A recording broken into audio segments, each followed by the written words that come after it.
O budismo é uma religião baseada nos ensinamentos de Buda.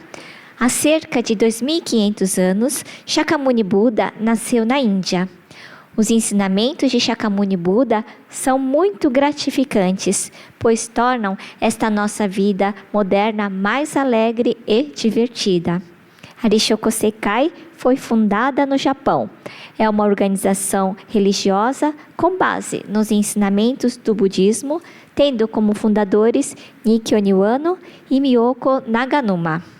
O objetivo da nossa entidade Rishoku Sekai é de aprender os ensinamentos de Buda e aplicá-los em nossa vida. E aprender os ensinamentos de Shakyamuni Buda é algo novo e alegre. E praticar estes ensinamentos é ainda mais divertido. É fácil e qualquer pessoa poderá praticar e começar a partir de agora. Hoje vamos aprender e praticar para nos tornarmos felizes juntos. Boa noite a todos. Muito obrigada pela presença de todos no seminário budista de hoje. Este post foi feito pelo Tiago, que é um membro da nossa igreja. Tiago, muito obrigada sempre por fazer os posts muito bonitos. Então vamos começar. O subtema de hoje é: com determinação, o caminho se abrirá na direção desejada. Existe um aparelho que mede a força da oração. Este aparelho está equipado com um botão que o apertamos. Tem uma agulha no centro. É um aparelho que possui um ponteiro que aponta para o centro da memória. E se apertar o botão, o ponteiro inclina-se para a esquerda ou para a direita. A probabilidade do ponteiro estar apontando para a esquerda ou para a direita é meio a meio. Dependendo da condição em que o botão for apertado, o mecanismo irá inclinar para a esquerda ou para a direita. Quando você pressiona o botão do aparelho, se você quiser que o ponteiro incline para a direita, você irá mentalizar fortemente para o lado direito. Se você quiser que o ponteiro incline para a esquerda, você irá mentalizar fortemente o lado esquerdo. Então, a probabilidade da agulha inclinar-se para o lado que mentalizou é bem grande. Quando as pessoas desejam fortemente e quando se mentaliza o desejo, acredita-se que emana uma força invisível. Podemos denominar isso de força da oração. Então, como vocês podem ver, temos algumas fotos de oração, a força da oração, até os animais, com as mãos unidas em reverência, fazendo oração. Então, a oração tem uma força. Enquanto o ser humano estiver vivo, está realizando alguma atividade. As atividades são realizadas através de 3 atos. O primeiro, fisicamente, da linguagem e do sentimento ou pensamento. Dentre eles, o mais importante é o pensamento ou o sentimento. Dependendo do sentimento que ele possui, a situação mudará significativamente. A mudança irá ocorrer para a direção em que você desejar fortemente. Ao viver com forte desejo, ele trará um impacto significativo sobre o resultado. Existem pessoas que se preocupam da seguinte maneira: se fizer uma boa ação, será que realmente sairá um bom resultado? Se desejar um bom resultado, é melhor deixar de se preocupar pensando no resultado ruim. A forma de viver ativamente começa a partir daí. Algumas pessoas lamentam que não acontece nada de bom comigo, só acontece apenas coisas ruins. Certamente, há momentos da vida em que dá vontade de pensar desta maneira. Isto ocorre porque você mesmo fica pensando que só acontece coisa ruim para si. E é por isso que acontece algo ruim, um após o outro. Outro detalhe importante é: para conseguirmos realizar nosso desejo, é necessário dedicar todas as nossas forças, realizar com o máximo do nosso empenho. Gostaria de apresentar o Dr. Yukawa. Ele se chama Hideki Yukawa. Ele nasceu em 1907 e faleceu em 1981, aos 74 anos de idade. É a primeira pessoa do Japão que recebeu o Prêmio Nobel da Física. Este prêmio foi concebido por formular a difícil hipótese de mesons. Ele se tornou bastante famoso por ter concebido esta ideia no meio da noite, dentro do seu edredom. O professor Yukawa só fez esta descoberta porque ficava continuamente pensando e pesquisando o tempo todo sobre este assunto. Numa inspiração, ele sentiu: é isso! Onde não há nenhum esforço, não haverá nenhuma súbita inspiração. Precisamente por ele ter feito tudo que ele podia fazer, ele pôde aguardar o resultado com este espírito. Sem fazer nada e deixar as coisas acontecerem, seria o mesmo que o bicho preguiça. Por outro lado, e se acontecer do resultado sair diferente do que desejou, o que poderemos fazer? Esta é a mensagem do Buda. Vamos aceitar pensando: eu estou tendo a oportunidade de aprender algo muito importante agora. Vamos aceitar o resultado como sendo a resposta de Deus e de Buda. Agora gostaria de compartilhar a minha experiência com meu pai. Quando eu era criança, o meu pai contou a seguinte história. Antigamente, o meu pai fumava muito, mas um dia ele conseguiu deixar de fumar. Eu me lembro de quando eu era criança, e nas fotos de família, ele sempre estava com um cigarro na mão. Meu pai me contou que conseguiu deixar de fumar quando meu avô, por parte de pai, ficou doente e hospitalizado. O meu pai, ele visitava meu avô todos os dias no hospital. Ele disse que sofria muito ao ver o meu avô sofrendo na cama.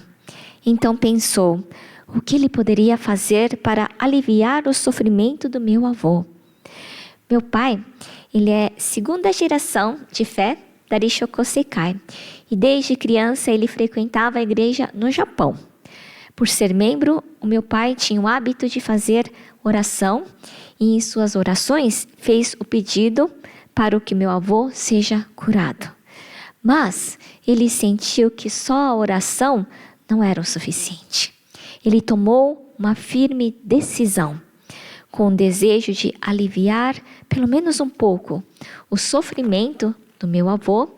Ele decidiu largar o cigarro. Isto era um sacrifício muito grande para o meu pai. Quando ele foi no hospital, antes de entrar no quarto para visitar o meu avô, ele pegou o maço de cigarro que estava no seu bolso, ele amassou e jogou fora no lixo. Depois desse dia, ele nunca mais voltou a fumar. E também não sentia mais vontade de fumar. Seu desejo era muito forte.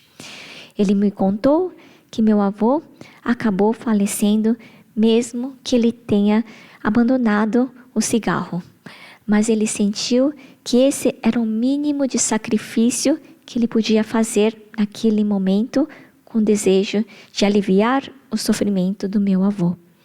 Era isso que importava para o meu pai. Através desta experiência que o meu pai contou, eu senti o amor que meu pai sentia pelo meu avô, de desejar aliviar nem que seja um pouco do sofrimento que meu avô estava passando. E esta experiência me ensinou o quanto ter um desejo forte é importante. Outra coisa importante que aprendi com meu pai foi de aceitar o resultado ou as situações como sendo a resposta de Deus e de Buda. Se conseguirmos aceitar desta maneira, com certeza isto levará a ter bons resultados nas próximas situações. Nós ficamos excitados premeditando o resultado e no final das contas acabamos não realizando nenhuma ação. Não existe ninguém que tenha confiança desde o início. 9 em cada 10 casos, a decisão é desnecessária. E onde a decisão é necessária, a probabilidade de isso acontecer é meio a meio. Na melhor das hipóteses, é no máximo 1/4 ou 1/6. Se a probabilidade for meio a meio, ganha aquele que acredita que consegue com certeza. Se enfrentar o desafio que está à sua frente, com certeza obterá um resultado. O acúmulo destas experiências é que vão se tornando uma autoconfiança e o importante é encararmos o desafio. A palavra decisão, do português, se origina do latim, da palavra decisum. Para esta palavra, existe o seguinte significado de cortar ou jogar fora. Por exemplo, se você decidiu escalar o Monte Everest, é necessário jogar fora o excesso e levar o mínimo exigido para poder chegar ao topo da montanha. Alguns querem levar isto e aquilo porque querem, mas desta maneira não conseguirá chegar ao topo. Uma pessoa contemporânea, por estar abençoada em poder ter tantas escolhas, quando está diante de um objetivo, ela deve abandonar os outros afazeres e perseverar com postura de humildade. Ultimamente, esta postura é muito rara de ser vista. A nossa natureza búdica nos indica a direção que devemos seguir com a postura de humildade. Agora vamos explicar a respeito do conteúdo da natureza búdica. A partir de agora, vou pedir a todos que estiverem assistindo para lermos juntos. O primeiro é o sentimento de querer fazer feliz o próximo. Segundo é o ri, sentimento de querer eliminar o sofrimento do próximo. Terceiro é o ki, sentimento de alegria de ver a alegria do próximo. E quarto, chá, sentimento de não esperar retorno por um favor realizado. Resumindo, é o sentimento de querer dar alegria ao próximo. A natureza búdica já está embutida em nós desde o momento do nosso nascimento. Todos nós possuímos a natureza búdica. Entretanto, a manifestação ou não manifestação dela depende de pessoa para pessoa. E para podermos encontrar a natureza búdica, nós realizamos as seguintes práticas, que são elas. As 3 práticas, primeiro é dizer bom dia, segundo, responder prontamente e terceiro, devolver ao lugar. Aqui o ponto importante é sem falta. Todo mundo, quer dizer, a maioria das pessoas dizem que devolver ao lugar os objetos que utilizou é mais difícil. Lá em casa também, devolver o lugar é bem complicado, principalmente o controle remoto da televisão. Em casa, todo mundo utiliza, mas na hora da gente querer utilizar, a gente não acha onde que está o controle remoto. Vamos tentar devolver no seu devido lugar. Isso tudo são práticas pensando no próximo. Quem achou difícil essas 3 práticas, gostaria de recomendar as 4 palavras, que são: primeiro é obrigado, segundo, desculpe-me, Terceiro, sou feliz. E quarto, elogiar. Aqui o ponto importante é dizer várias vezes. Aqui desses 4, normalmente as pessoas acabam esquecendo do sou feliz, né? Vamos dizer, tentar lembrar no nosso dia a dia, no final do dia principalmente, dizer sou feliz, né? Outra prática é a meditação da compaixão. Vamos ler juntos? Fazei com que eu seja feliz. Fazei com que sejam felizes as pessoas que estimo. Fazei com que todos os seres vivos sejam felizes. Fazei com que sejam felizes as pessoas que não estimo. E fazei com que sejam felizes as pessoas que não gostam de mim. Essa prática vamos fazer uma vez por dia. A próxima atividade é a doação de uma refeição. Em japonês chama-se ichijiki. Esta atividade consiste em 4 etapas. Nós deixamos de nos alimentar 2 refeições por mês, mas quem tem dificuldade de deixar de fazer uma refeição, pode ser um cafezinho, ou um chocolate, ou um docinho, e doar este valor. Quando deixamos de fazer uma refeição, nós sentimos a fome e a inconveniência.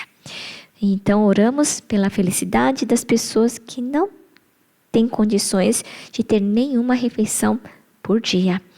Então, oramos por estas pessoas que passam a fome e a pobreza e fazemos a doação. Então, todas as práticas apresentadas facilitam a manifestação da nossa natureza búdica. Para os budistas, viver conforme a natureza búdica é o caminho mais curto para a felicidade. Este seminário budista é indicado para aqueles que querem conhecer o budismo e que gostariam de aprender o modo de ver, pensar, sentir e aceitar do budismo. Se gostarem do seminário budista, recomendamos o próximo passo, que é o estudo do budismo. No estudo do budismo, poderemos aprender e aprofundar os ensinamentos de Shakyamuni Buda. Este também é um curso muito interessante. Caso queiram participar, será no dia 23 de novembro. Será o último deste ano.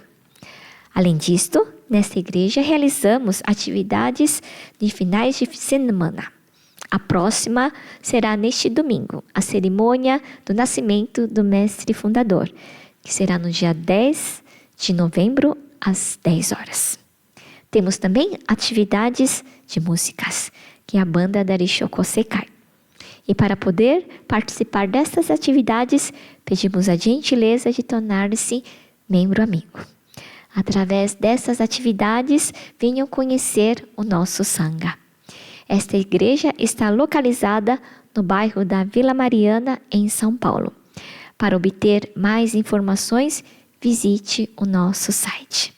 Quem gostou deste seminário, por favor, curtam e, se puder, compartilhem com seus amigos. E também, se puder nos seguir no Instagram, nós agradecemos. A todos, muito obrigada e vamos nos tornar felizes juntos.